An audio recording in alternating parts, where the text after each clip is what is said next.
table ronde, c'est la taxinomie européenne, un outil de décarbonation avec un point d'interrogation qui a son importance. Et donc, je remercie chaleureusement les intervenants d'avoir accepté d'échanger avec nous aujourd'hui sur cette thématique. Alors, on va commencer par un rapide tour de table des différents intervenants qui sont avec moi aujourd'hui. Donc, je vais commencer par toi, Odile. Oui, bonjour, donc Odile Patser, je suis directrice RSE et innovation de la Société de la Tour Eiffel. La Société de la Tour Eiffel, c'est une foncière, c'est la 5e foncière tertiaire. Ça représente 1,8 milliard, 600 000 m², 500 locataires et 25% région, 75% Île-de-France, 75% bureaux et 25% autres. Donc voilà, c'est un schéma global. 3 particularités, la granularité du nombre de nos locataires, notre engagement environnemental qui est ancien puisque nous sommes membres fondateurs de l'OID, enfin, nous faisons partie des membres fondateurs de l'OID, et également notre taille qui est, donc on est soit une grosse petite, soit une petite grosse. Merci Odile. Et je vais passer la parole maintenant à Maxime Lanquetuy. Bonjour à tous, Maxime Lanquetuy. Donc moi, je suis directeur de l'innovation d'Altaria et dans une vie passée, j'étais directeur RSE aussi du groupe. Altaria, c'est un opérateur immobilier que vous connaissez sans doute, qui opère sur plusieurs marchés. Il est propriétaire, gestionnaire, asset manager d'actifs de commerce. Il développe aussi également des sièges sociaux, des immeubles de bureaux et promoteur en logement avec plusieurs marques de promotion que j'ai dit, mais évidemment, Pitch, Histoire et Patrimoine et une petite partie de Oudéum, qui est un promoteur spécialisé dans les constructions bas carbone et constructions bois. Et l'association de tout ça, ça nous permet de développer les quartiers comme là vous êtes aujourd'hui, les quartiers mixtes, et qui est compris avec 12 produits immobiliers. Ça, c'est des choses auxquelles on croit beaucoup. Donc voilà, en tant que directeur d'innovation, il y a certaines questions RSE sur lesquelles je ne vais pas être pertinent, mais je vais faire de mon mieux. Merci Maxime. Et je passe la parole à Bertrand Hérault. Bonjour à tous, je suis Bertrand Hérault, directeur de la RSE et de l'innovation du groupe Kaufmann Broad.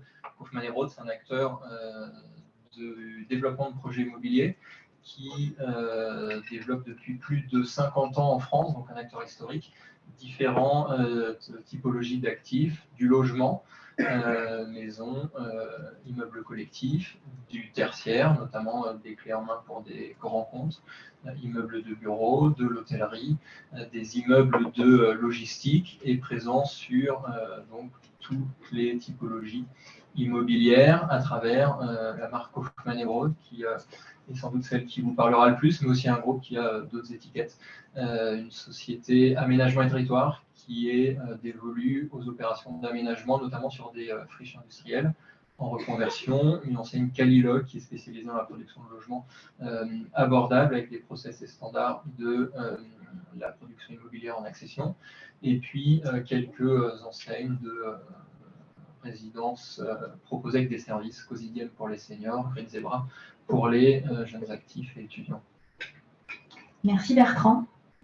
Alors, avant de lancer la première question, donc effectivement, le référentiel de taxinomie européenne, il vise le fléchage des investissements et financements en Europe vers des activités durables.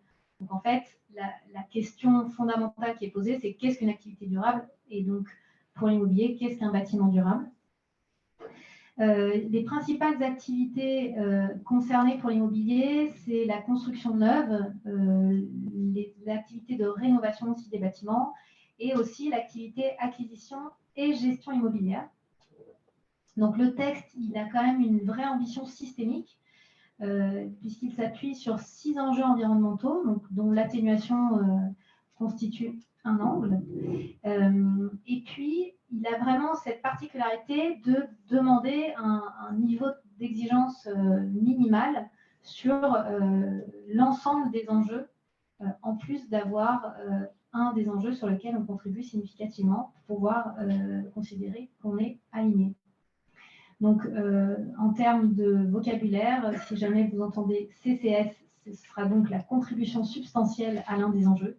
Et DNSH, donc Do No Significant Harm, c'est donc j'allais dire, ce critère voiture-balai, si je puis dire, qui permet de s'assurer qu'on n'est pas le champion monocatégorie au détriment des autres enjeux environnementaux. Voilà pour poser le cadre que nous allons explorer donc en compagnie des intervenants.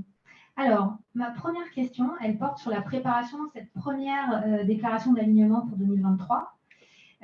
Sachant que les bâtiments construits sous RE 2020 pourront remplir de façon relativement fluide le critère NZEB moins 10%, qui correspond donc à un CCS d'atténuation. Qu'en est-il chez Kaufmann et Broad? Alors, on va décrypter ensemble les différentes étapes pour élaborer l'éligibilité puis l'alignement de l'activité d'une entreprise au titre de la taxinomie européenne. Donc la première étape, c'est les entreprises se sont prononcées sur l'exercice précédent pour qualifier l'éligibilité de leurs activités économiques au titre de la taxinomie, et donc à savoir si elles rentraient dans le champ de cette nouvelle réglementation. Certaines activités sont éligibles et ensuite il faudra déterminer leur alignement, est-ce qu'elles sont vertes ou pas vertes, et puis d'autres activités ne sont pas éligibles, elles ne rentrent pas dans le champ de la taxinomie. J'ai mentionné l'activité de Kaufmann et Broad, beaucoup de promotions sur différentes classes d'actifs immobiliers, donc qui sont une activité de construction d'immobilier neuf, et ça c'est une activité éligible. À la marge, quelques activités qui sont plutôt assimilables à une activité de foncière, acquisition d'immobilier, proposer un service, c'est le cas par exemple des résidences-services. Ce sont aussi des activités éligibles, et donc Kaufmann et Broad a une activité à plus de 99% éligible à la taxinomie européenne. Ce qui n'est pas éligible, c'est à la marge quelques activités dans l'expérience client de personnalisation assez forte de nos logements d'acception et de vente de services qui ne rentrent pas dedans, mais à plus de 99% éligibles. L'exercice que font les sociétés cette année, c'est ensuite, dans les activités éligibles, d'identifier les productions qui sont vertes ou non vertes au sens de la taxinomie. Et donc, sur un des thèmes qui est l'objet de la conférence, le gouvernement a clarifié le fait que la production RE 2020 permettait d'atteindre le critère de contribution substantielle sur un des 6 enjeux de la taxonomie, qui est l'atténuation du changement climatique. Et donc, cette clarification de traduction des enjeux européens dans le contexte réglementaire français, faite somme toute assez récemment par le gouvernement, confirme la possibilité, en tout cas les conditions assez favorables, d'avoir une production verte pour ce qui est de la production d'immeubles neufs, assez compatible avec la taxinomie européenne. Il y a un paradoxe sur ces premières années de production des indicateurs, c'est que dans l'alignement à la taxonomie que publieront les sociétés qui produisent de l'immobilier neuf cette année, on notera que le chiffre d'affaires généré en 2023 est essentiellement induit par une production qui a connu la réglementation précédente, la RT 2012. Et le chiffre d'affaires des projets RE 2020, qui sont en vigueur il y a moins d'1 an, sont encore des projets en conception, souvent en instruction de permis de construire, quasiment pas encore de génération de chiffre d'affaires. Donc le paradoxe, c'est qu'on répond à un alignement de la taxonomie européenne avec une activité qui génère du chiffre d'affaires à un moment où ces activités ont été lancées avant que les enjeux de la taxinomie européenne soient connus. Un groupe comme Kaufmann produit et lance en production des activités qui sont quasiment totalement alignées avec la taxonomie européenne. Le paradoxe, c'est que nos premières années de reporting se font sur une production qui est peu alignée parce que ça a été lancé avant que les critères et les justificatifs soient connus. Donc paradoxe sur les 2 premières années. Merci Bertrand. Donc oui, il va y avoir une phase de transition avec laquelle il faudra composer pour interpréter aussi ces déclarations des différents acteurs. Alors, la taxonomie est un référentiel qui est distinct et nouveau, quelque part. Donc, en revanche, il y a des recoupements entre les exigences qu'il porte et d'autres exigences réglementaires. Est-ce que vous, dans vos structures, vous avez identifié des ponts comme ça entre exigences, notamment pour vous préparer aux enjeux taxonomiques? Je me tourne vers toi, Odile. Alors, je laisserai mes petits camarades répondre sur le sujet de la construction, parce que même si on a une petite activité de construction d'immeubles chez Tour Eiffel, c'est quand même pas notre cœur de métier. Oui, heureusement, les réglementations se croisent et ça permet de ne pas avoir à jongler avec des seuils différents pour chaque réglementation, et c'est heureux. Il y a quelques exemples, comme par exemple en rénovation, il y a un objectif qui consiste à atteindre une réduction de 30% des consommations qui fait nettement penser à la RT globale.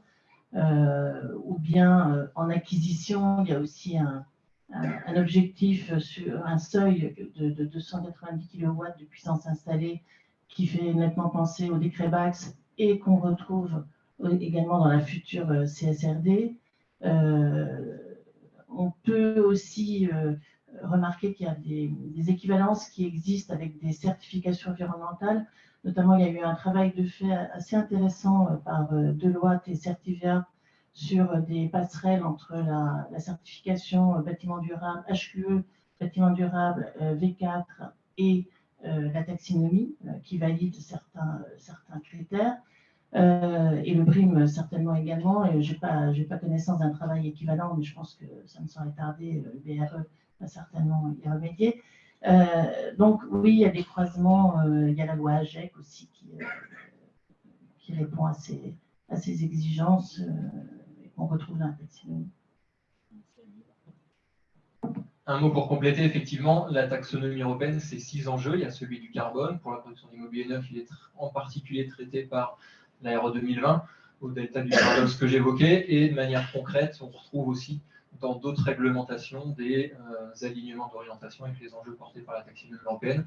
Un exemple concret, il y a eu de nombreuses évolutions réglementaires mises en œuvre sur l'année 2022 concernant la réduction, la bonne traçabilité, la valorisation des déchets de chantier, démolition, terre excavée également. Et donc ça, c'est totalement raccord avec une exigence de la taxonomie européenne qui vise notamment 70% de valorisation déchets sur les chantiers.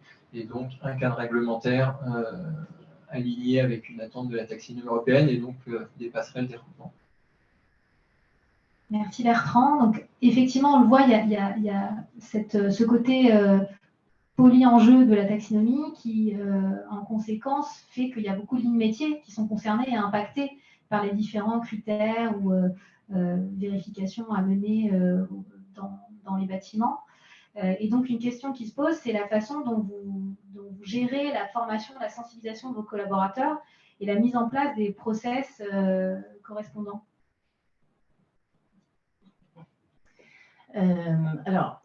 Nous, chez Société de la Tour Eiffel, on a toujours, historiquement, on a toujours anticipé un peu les réglementations, on a toujours essayé de le faire, tout au moins. On a déclaré notre premier rapport RSE à l'époque, alors qu'on n'était pas soumis. Actuellement, on publie notre DPEF alors qu'on n'y est à nouveau pas soumis, et on se prépare à la taxonomie alors qu'on ne sera concerné qu'en 2026 pour l'exercice 2025. Donc, vous voyez qu'on prend pas mal d'avance. Mais je pense que c'est justement important de prendre de l'avance et de ne pas d'anticiper de façon à traiter le sujet sans contrainte réglementaire immédiate. Et ça donne notamment le temps d'embarquer justement les collaborateurs. Je vais prendre un exemple. Cette année, en 2022, on a fait un plan atténuation. On a fait intervenir un conseil pour présenter le sujet du bilan carbone et de l'impact carbone auprès de chaque métier de la foncière, puisqu'on est en gestion intégrée également, donc on a le PM intégré. Ensuite, on a fait des groupes de travail pour les faire réfléchir au sujet de la décarbonation de leur métier. Ensuite, on a monté des objectifs, des indicateurs, un plan d'action, enfin bref. Mais leur participation leur permet d'adhérer et de ne pas subir une réglementation top-down sec et toujours assez désagréable. Et actuellement, on fait la même chose avec la taxonomie, même comme si je le disais, on a quelques années pour le faire. Mais la taxonomie mérite qu'on y vienne et qu'on y revienne et qu'on y revienne, parce que c'est quand même un texte très complexe. Merci Odile. Bertrand, si tu veux compléter également sur les process. Ouais, pour l'exemple Kaufmann, on a choisi effectivement une alternative à expliquer qu'il y avait une nouvelle réglementation qui tombait de l'Europe et qu'en plus elle avait un nom un peu bizarre quand on l'entend pour la première fois, taxonomie européenne. Et donc, on sait, ou taxonomie, il y a deux écoles. C'est pas grave, on accepte tout le monde, on est inclusif. Et donc, on s'est basé sur un référentiel interne Kaufmann, qui est notre référentiel interne, qui impose déjà sur 100% de la production des exigences qui dépassent les attentes réglementaires. Il y a une trentaine, petite quarantaine d'attentes dans ce référentiel. Et en fait, on a intégré dans ce référentiel existant, déjà pratiqué par nos équipes, les critères à satisfaire à minima au titre de la taxonomie européenne, et donc on a insufflé dans un cadre et un process existant la taxonomie européenne, ce qui fait que les équipes ont produit ou adapté la production pour être vers au sens de la taxonomie européenne sans le savoir directement, évidemment. On explique et on partage les enjeux de la taxonomie européenne, notamment en montrant en lien que notre référentiel interne a évolué pour intégrer ces enjeux.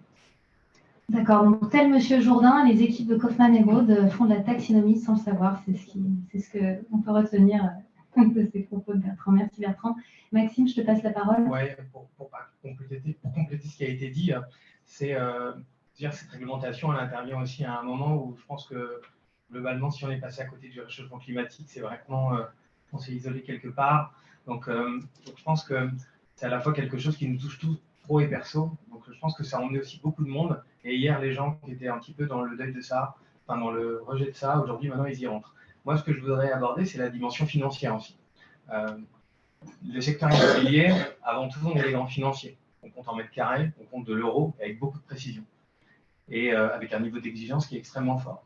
Avant, les sujets RSE, la dimension extra-financière, c'est beaucoup de données différentes, c'est exprimer la performance d'une entreprise avec autre chose que de l'euro, et avec des choses qui ont des niveaux parfois de fiabilité qui peuvent être un peu plus aléatoires. Je donne un exemple, un scope 3 de bilan carbone, c'est complexe, il y a des aléas, et c'est compliqué quand deux mondes se rencontrent, un monde hyper calculé, hyper exigeant, à l'euro près, au mètre carré près, qui arrive avec une direction RSE, souvent, et maintenant intégrée aussi une direction financière, qui doit compter tout un tas d'autres données.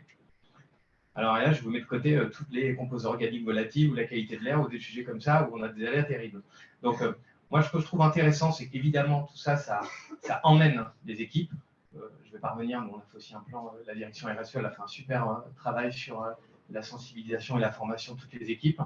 Pour motiver tout le monde, ça a été aussi accroché à un engagement à l'intéressement du groupe. Donc, on a eu des scores gigantesques. Mais donc, ça, c'est un mouvement collectif qui a été fait. Ce que je vois, c'est quand même l'exigence financière, la montée en compétence des équipes RSE aujourd'hui qui arrivent au même niveau d'exigence que ces acteurs-là pour avoir quelque chose qui est plus consolidé, alors qu'avant, c'était un petit peu chacun dans leur coin, chacun sa petite partie du document de référence. Donc moi, j'ai vraiment constaté cette évolution ces dernières années.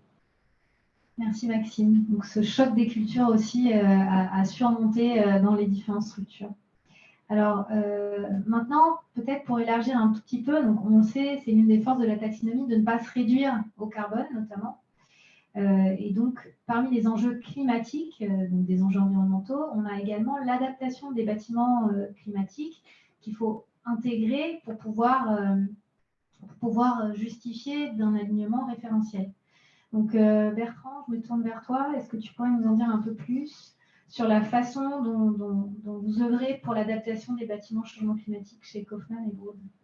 Oui, donc c'est un thème, c'est le deuxième dans la taxonomie européenne, l'adaptation des bâtiments au changement climatique. Nous avons généralisé dans nos process, en phase d'amont de conception le plus tôt possible, l'étude de vulnérabilité d'un site sur lequel on étudie la possibilité de développer un projet au titre des aléas climatiques. Et pour ça, on utilise un outil développé par l'OID, sur lequel on a eu aussi le plaisir de contribuer avec les nombreux autres maîtres d'ouvrage qui échangent avec l'OID. On utilise BATADAPT et notamment la fiche synthèse des risques, un outil qui évolue aussi. Donc on suit de près et on se prépare à migrer vers l'évolution de BATADAPT qui s'appelle Resilience for Real Estate, R4RE. Merci. Donc ça, voilà, une généralisation dans nos process, risque climatique, sécheresse, augmentation des amplitudes de retrait et gonflement des argiles, vagues de chaleur, inondations, submersion marine, remontée de nappe, etc. Et puis, face à l'analyse de risque, on a aussi généralisé des réponses qui sont souvent des bonnes réponses, notamment la méthodologie de design avec la nature de nos projets immobiliers. On ne soit pas que des bâtiments performants, on intervient sur un ensemble, un écosystème, le bâtiment et sa parcelle, le projet paysager, et donc des solutions peu mécanisées qui amplifient le confort d'été par l'évapotranspiration, la réduction de la vulnérabilité au risque de sécheresse, en travaillant la végétation sur 3 strates, et en mettant en œuvre autre chose que de la pelouse de manière systématique, qui a des proportions résilientes assez limitées. Voilà quelques exemples concrets. Merci. Effectivement, des leviers d'action concrets. Odile, si tu veux compléter de ton côté. Oui, juste pour dire qu'effectivement, nous aussi, on a mis en place un audit adaptation de nos actifs avec le même outil, Batadapt.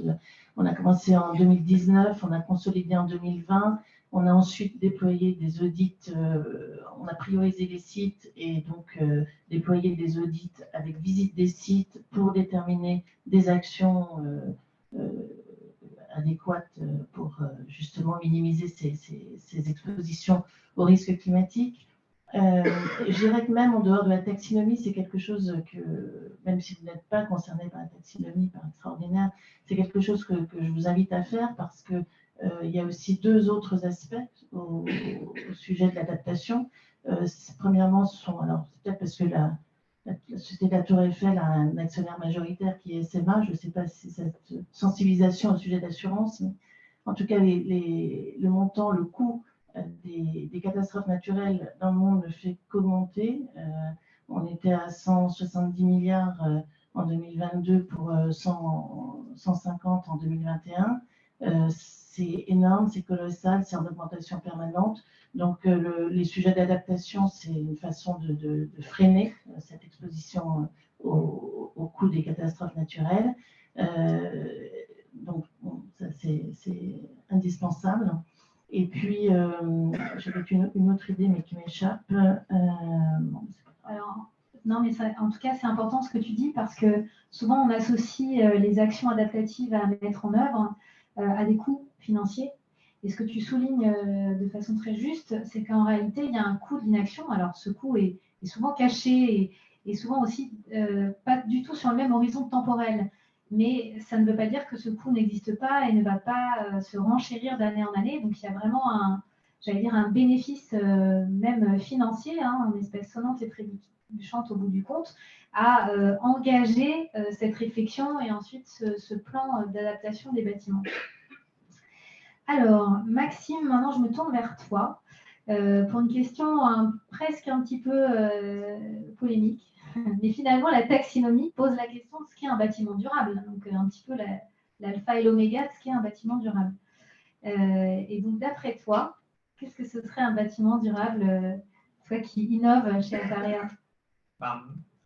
Là, on a assisté à la présentation du baromètre. On voit il y a 2 notions. Il y a les consommations, les émissions, et on en revient à l'unité qui est le mètre carré. Et donc, c'est ces 2 valeurs qu'on comptait. Et ce sujet du mètre carré aussi, elle est limitante. Dans un exemple où on a des centres commerciaux, on a une densité d'utilisation dans les centres commerciaux qui est beaucoup plus forte, avec un apport calorifique de chaque personne qui est beaucoup plus marqué que dans un immeuble si jamais vous êtes une personne pour 15 mètres carrés. Et alors que pour autant, un immeuble de bureau, globalement, c'est utilisé entre 30 et 40% du temps. Donc, c'est-à-dire que vous avez 100% du coût environnemental, 100% du coût économique. Comment je calcule mon 30 ou mon 40? C'est de 8h à 20h sur 221 jours dans l'entreprise, ramené sur 365 fois 24. Une école, c'est 20. Il n'est pas normal la ville et les objets immobiliers et la ville, c'est la chose artificielle la plus grosse construite par l'homme, à quel point elle est sous-utilisée dans certains cas. Alors évidemment, dans certains cas, ce n'est pas possible de faire plus, mais par contre, cette notion d'intensité d'usage, d'augmenter le service rendu par un bâtiment, ça nous fait réfléchir à changer de référentiel. C'est-à-dire qu'on n'est plus en mètre carré, on est à l'heure consommée dans le bâtiment. Je vais vous donner un exemple avec le bâtiment dans lequel vous êtes aujourd'hui. Le NIDA, il fait 1500 mètres carrés. C'est un bâtiment qui est un ERP de 3e catégorie, 575 personnes. Il y a 4 codes ERP différents et plein de réglementations qui s'intercroisent. Mais donc, il y a deux choses. Il y a un, on a une densité très forte. Là, on le voit dans la salle, c'est aussi pour ça que la climatisation parfois se lance. Mais, et deuxième chose, la densité d'utilisation. Et la deuxième chose, c'est un travail sur l'usage asynchrone du lieu. C'est-à-dire qu'on a des fenêtres horaires très importantes, 8h, 23h, 7 jours sur 7. Et avec un public de professionnels qui va être là du lundi au vendredi, des périscolaires le mercredi après-midi, des particuliers tous les soirs, et également des particuliers le samedi et le dimanche. Et en travaillant finement cet usage asynchrone, on se rend compte que oui, moi si jamais demain je donne les performances énergétiques du NIDA au mètre carré, il faut être sûr qu'elles dépassent largement celles d'un immeuble de bureau classique. Ça me semble évident. Par contre, ça m'a évité aussi de construire, ça a évité au groupe Altaria de construire 1500 mètres carrés de meeting qui servent du lundi au vendredi, fermé le samedi, fermé le dimanche, fermé le soir, 1500 mètres culture, 1500 mètres carrés de culture et 500 mètres carrés de restauration. Donc en fait, cet enjeu, quand c'est possible, de pouvoir le faire, et ça, c'est aussi d'utiliser uniquement de la bande passante immobilière, ce qu'on vend aussi ici, c'est en débordement, venez utiliser une salle de réunion un peu hors cadre, juste la fraction d'immobilier dont vous avez besoin. Ça, c'est des notions qu'on essaie aussi beaucoup de pousser. Et ça, c'est aussi l'avantage du neuf, à un moment où la contribution, où, on y reviendra un petit peu, où l'acte de construire est perçu un peu négativement parce qu'on met en surbrillance que les critères environnementaux. Il est évident que ces critères ils sont prépondérants, mais par contre, les mètres carrés évités, ceux qu'on a évité de construire aussi, ils doivent compter. Voilà, c'était une réflexion.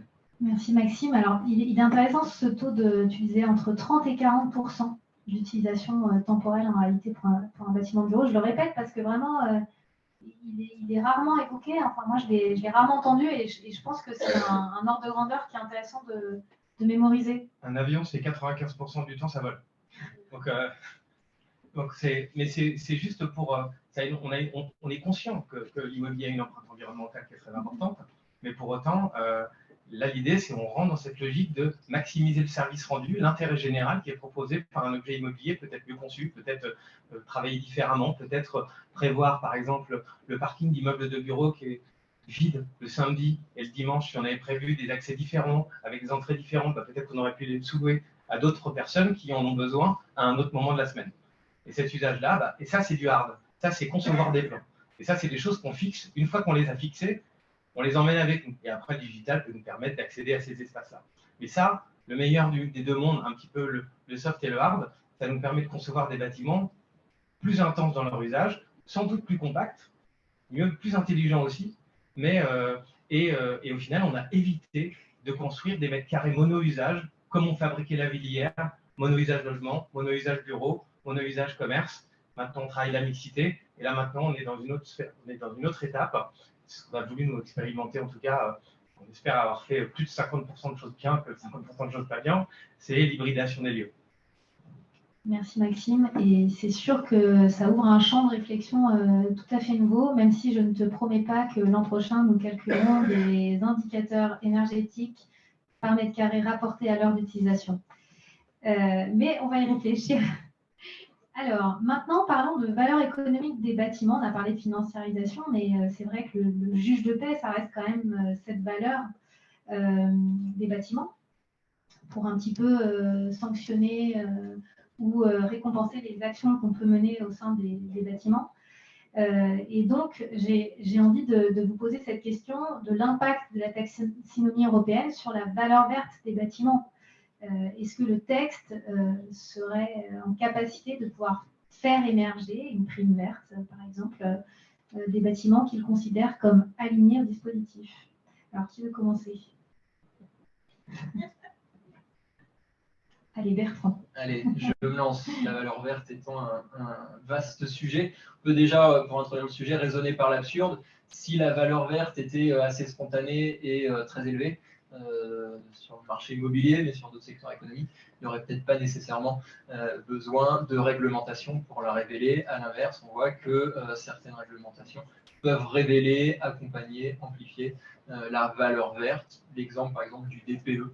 Quelques années, un logement assez énergivore valait autant qu'un logement extrêmement efficace, et puis le fait d'avoir organisé, mis en avant cette hiérarchisation de la performance énergétique et environnementale carbone des logements a un peu amplifié et fait évoluer ce marché pour une plus grande prise en compte de cette valeur verte révélée, amplifiée par un outil qui a une origine réglementaire. On peut supposer que la taxonomie s'inscrive dans ce type de dispositif. Là, on ne va pas mettre une étiquette ABCDE, mais on va mettre un tampon vert ou non vert, et on sait que les sociétés devront rendre compte de leur activité, quelle qu'elle soit, verte ou non verte. Peut-être que dans la décennie, ce marquage prendra de l'ampleur, peut-être qu'il sera associé à des véhicules financiers, à des conditions de financement et à une perception par le marché de ces sujets. On se rend compte aussi que les économies, c'est des chaînes, et donc par exemple pour l'industrie qui nous concerne, la production d'immobilier neuf, c'est aussi commercialisé à quelqu'un qui est également assujetti à la taxonomie européenne dans une activité complémentaire qui est celle de l'acquisition d'un immeuble neuf. Et donc aujourd'hui on a des échanges avec les institutionnels qui pose la taxonomie européenne dans les conditions de production de l'immobilier neuf. On peut aussi supposer que ça puisse avoir un effet d'exclusion, c'est-à-dire qu'un immeuble neuf pour l'industrie sur laquelle notre société est impliquée soit un peu exclu du marché ou hors marché parce qu'il ne trouverait pas d'acquéreur. Donc à voir, mais la taxonomie européenne participe à révéler, amplifier sans doute cette valeur verte. Merci Bertrand. Odile? Oui, alors moi je pense que la valeur verte est inclue en fait aujourd'hui dans la valeur de l'immeuble. C'est pas quelque chose en plus, c'est quelque chose qui fait partie aujourd'hui d'un immeuble du marché. Après, au contraire, je pense qu'il y a des décotes, c'est-à-dire que on le voit bien parce qu'on arbitre parfois quelques actifs et de plus en plus les acquéreurs nous demandent des conformités à certaines réglementations, qu'elles soient déjà avérées ou en cours, comme le décret tertiaire par exemple, où on en est au niveau du décret tertiaire, qu'est-ce qu'on a déclaré, est-ce que c'est nous qui avons déclaré, est-ce que c'est le locataire, ça signifie aussi l'implication du locataire dans la démarche. Enfin, donc, moi je vois plutôt ce qu'on appelle la brand value, mais la décote en fait dû à des non-conformités réglementaires ou encore à des non-prises en compte de risques, comme par exemple l'adaptation. En revanche, il y a une chose, je pense, qui différencie vraiment les actifs, c'est l'innovation. Et l'exemple du NIDA que vient de décrire Maxime le montre clairement. Ça, c'est vraiment un plus. Mais dans la base des actifs immobiliers, je pense que la valeur verte, maintenant, elle est complètement intégrée. Merci Odile. Maxime, si tu peux compléter. Je vais prendre la question à l'envers dans le sens où on a tous vécu des impacts, l'impact du confinement. On s'est tous mis au Zoom, au Teams, alors que le secteur immobilier, globalement, ce n'était pas un secteur qui travaillait beaucoup. On a vu que c'était possible, on a vu les atouts, on a vu les limites. Et donc, ça veut aussi dire que les accords de télétravail passent par là, les entreprises s'organisent. On vient d'un immeuble, par exemple, de bureau, qui était un immeuble hier d'obligation de venue. En gros, on me demandait de venir lundi matin 9h et de repartir le vendredi soir à 18h. Que je sois content ou pas, je n'avais pas trop le choix, en fait, on va dire. Alors que maintenant, je peux rester chez moi ou je peux venir au bureau. Donc ça veut dire que mon immeuble, c'est un immeuble de séduction. Donc ça veut dire que mon immeuble, il doit me donner envie de venir. Et donc la valeur d'un immeuble, elle est globalement faite que sur sa capacité à être propre à un usage et donner envie aux gens de venir, capacité à être utilisée. Et ça, par exemple, cette notion d'immeuble d'obligation de venue, immeuble de séduction, ça coupe un petit peu le marché de l'immobilier tertiaire en deux, avec des immeubles qui seront, entre guillemets, non séduisants. Et donc au final, cela, ça va être plus compliqué. Et pour certains, allez, je pousse le trait au maximum, la valeur des immeubles, elle est ni plus ni moins que la valeur du foncier sur lequel ils sont posés. Et deuxième chose, et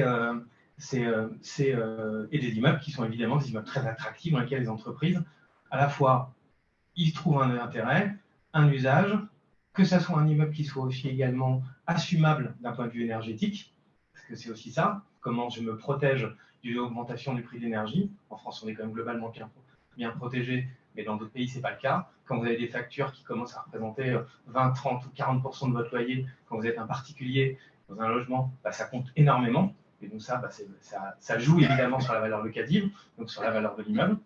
Et après, deuxième aspect, c'est qu'on a la chance de travailler dans une industrie qui a une vraie utilité sociétale.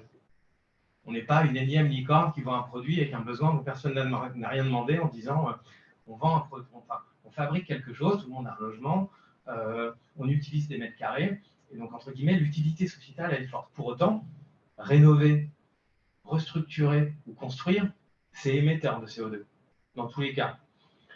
Là, en plus, on a une RT 2020 qui, pour la première fois, nous challenge sur globalement l'acte de construire et donc sur l'empreinte carbone liée à la construction, alors qu'on sort de dizaines d'années d'efforts sur l'optimisation énergétique, jusqu'à des choses qui ont été avec des façades hyper émettrices en termes de CO2 et de bilan carbone pour gagner 3 kW, avec des façades plissées qui protègent du coup de soleil, quelque chose de très technique, avec des façades, quand on les tire, on les déroule, elles font 3 fois la surface de la périmétrie du bâtiment.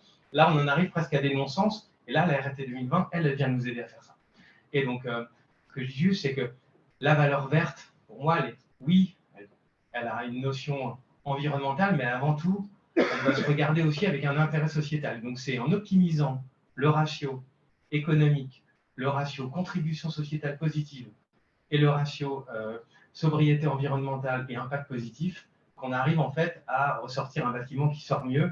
Et si on tire le trait, une industrie qui a le droit de continuer à jouer, ou une industrie qui doit s'interroger aussi sur ce qu'elle propose en fait aux gens et, comment elle prend en compte les limites planétaires dans son activité. Merci Maxime de compléter en soulignant, on va dire, l'utilité finalement de l'industrie immobilière. Et c'est vrai que quand on travaille de façon thématique sur les sujets environnementaux, on finit parfois peut-être par perdre de vue cette dimension. Donc merci de la rappeler. Alors, on s'approche un petit peu de la fin. Donc pour conclure en quelques mots sur le thème de cette table ronde, donc sur la taxinomie comme outil de décarbonation, est-ce que vous pourriez chacun me donner votre sentiment à ce sujet? Oui, je pense qu'indéniablement, la taxinomie est un outil de décarbonation. J'ai lu récemment que ça embarquait 90 activités différentes qui représentent 93% des émissions de gaz à effet de serre en Europe. Donc, il y a un potentiel, en tout cas, certain. Elle répond à cet enjeu de décarbonation simplement, ne serait-ce que par l'objectif atténuation et bien sûr l'objectif économie circulaire. On n'en a pas parlé, mais enfin l'économie circulaire, c'est quand même une voie royale pour la décarbonation de l'activité immobilière. Mais elle ouvre également sur la protection de la biodiversité, la protection des milieux marins. On sait que ce sont des puits de carbone. Donc là aussi, il y a une relation avec le carbone. Il y a tous les DNSH qui visent des seuils minimums à respecter, qui visent aussi la décarbonation. Donc oui, moi je réponds oui. Merci Odile pour ton oui à la taxinomie comme outil de décarbonation. Maxime, peut-être tu veux enchaîner? Rapidement, comme ça impacte beaucoup plus de personnes, plus que les quelques initiés passionnés du début. Évidemment, c'est un super outil de formation. Hein. On va dire qu'avec un trait d'humour, ceux qui étaient les plus grands, comment je les ai appelés, les plus grands sceptiques sont devenus presque des militants pour certains. Ils ont même découvert le changement climatique pour certains, alors qu'ils n'en parlaient pas du tout. Moi, on m'a dit il y a quelques années, moi, Maxime, le développement durable, c'est de servir durablement un dividende à mes actionnaires. Ça tombe bien, parce qu'il faut prendre en compte ces enjeux-là pour installer ça dans la durée et que ce ne soit pas pour quelques années. Donc, globalement, après, les seuils, quand même, par contre, de l'ARE, ils sont costauds.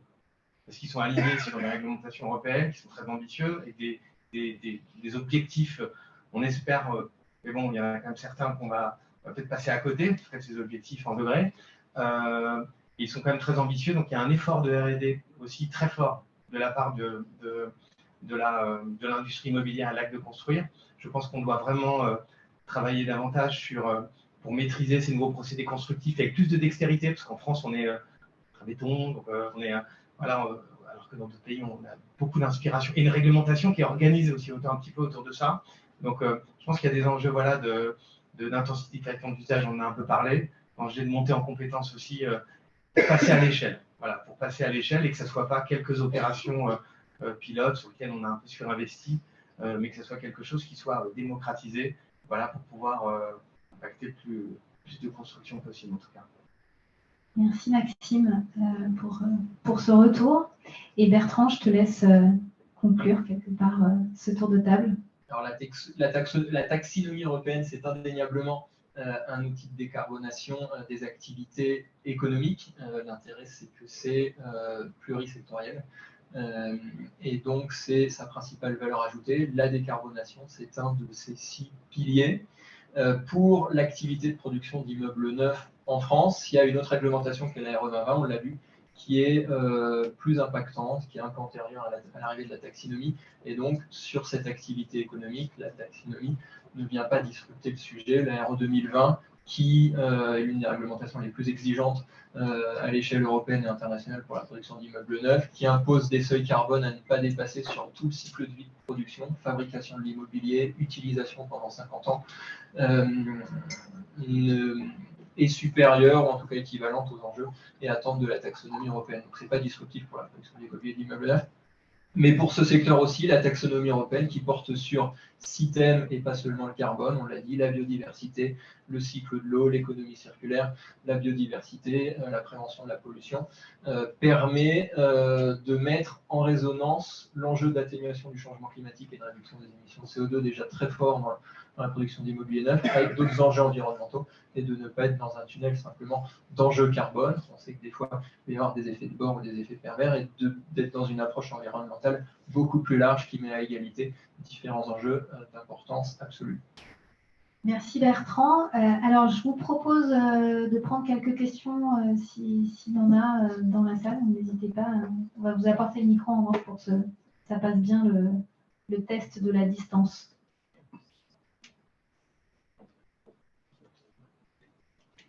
Merci, félicitations pour tous ces propos extrêmement encourageants, je trouve. La taxonomie a 2 effets directs sur les banques aujourd'hui. C'est l'éruption du Green Asset Ratio qui pousse leur production de plus en plus vers le financement des activités vertes. Et ce qu'on attend tous, c'est les Green Supporting Factors, à savoir la baisse des fonds propres nationaux qui seront affectés aux activités taxonomisées et la très forte hausse des activités non taxonomisées. À titre d'exemple, ouvrir une mine de charbon, ça sera 100% de fonds propres, donc ça va devenir très compliqué. Est-ce que vous sentez déjà dans vos activités un changement de comportement des banques ou pas? Alors, je peux vous répondre positivement, oui. Effectivement, les banques aujourd'hui ont des ratios, des demandes sur des engagements, des ratios, des indicateurs en fait, des sociétés immobilières. Après,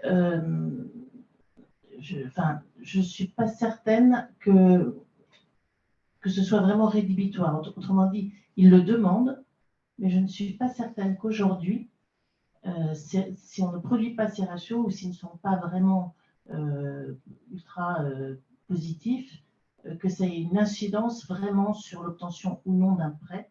En revanche, ça a une incidence sur le taux.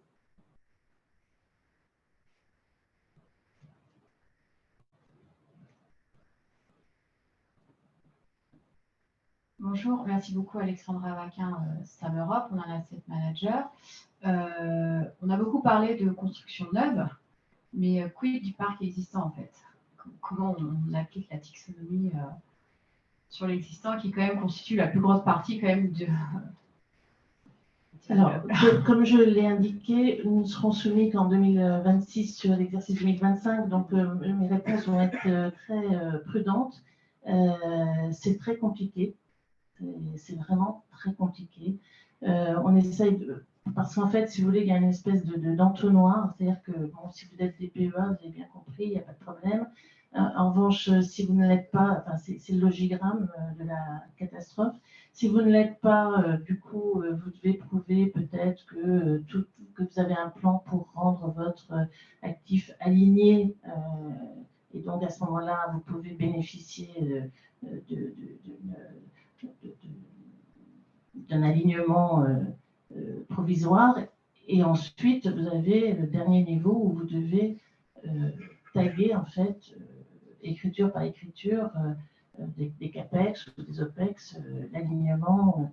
Donc, c'est très compliqué. Et ça va, d'ailleurs, Loïs disait tout à l'heure en présentant l'OID que l'OID travaille avec l'Alliance immobilière pour la convergence numérique et il y a un groupe de travail justement qui examine les conséquences que ça va avoir, notamment sur tous les logiciels métiers.